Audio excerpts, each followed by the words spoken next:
Hi, folks. This is Don Meisner with the North Country Fishing Report. One of the things that I do want to talk to you all about right now, even though, and as I've said before, the trout and salmon fishing from Lake Ontario is a bit south of us, but it's not that far to travel in a day. And this time of the year, while other fishing is sort of tapering off, and when I say fishing, I mean the involvement and the activity in the sport is tapering down because docks are going out and people are involved in so many other things, back to school and the things that sort of developing our time in the fall.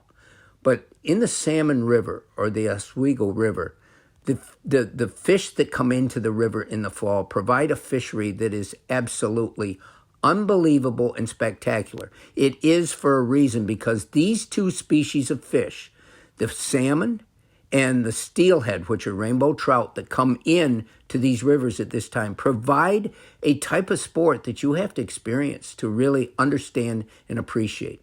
Well, I was talking to my buddy Rocky, who's a guide on the Salmon River, and he said certain things have really occurred a bit differently this year. First of all, the salmon came in 2 weeks earlier than he can remember them coming in.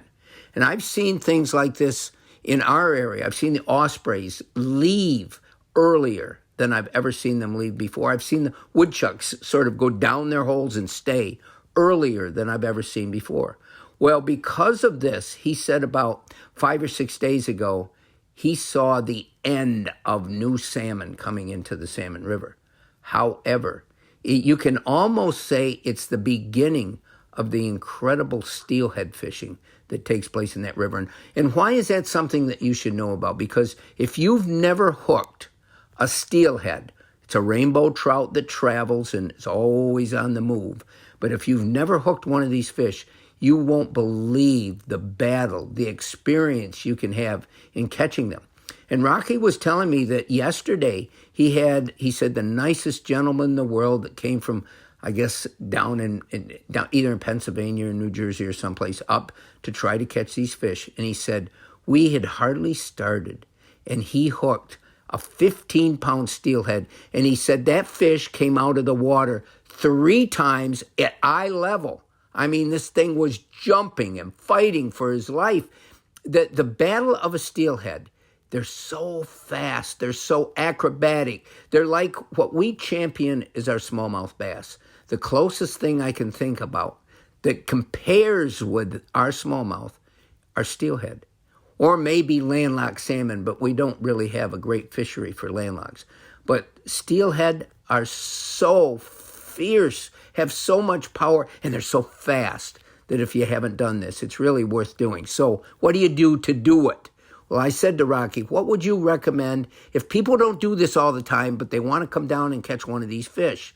He said, well, if they're a fly fisherman, any egg-imitating fly is going to be the thing, because the steelhead come into the river to feed on salmon eggs. If you're not a fly fisherman, just use an actual salmon egg with a strike indicator. It's a float up above, so that if the steelhead hit that, and a lot of times, even though there's such a fierce fish, the strike can be very subtle, and that strike indicator will dip, and you can see it, and you can set the hook. And he said any like egg sac will work. Here's the other thing you got to remember, though. It has to drift naturally. These fish aren't stupid, and so they're feeding on things drifting down in the water, and it has to be near the bottom. If you put too much weight on, you're going to snag all the time, and you're not going to catch fish. You need to get it so you have just enough weight so that it bumps the bottom a couple or 3 times on its drift down. Then you know you're in the right location, you're at the right depth, and just hang on, because if you hook one of these, you'll never forget it. Until next time, folks, this is Don Meisner with the North Country Fishing Report.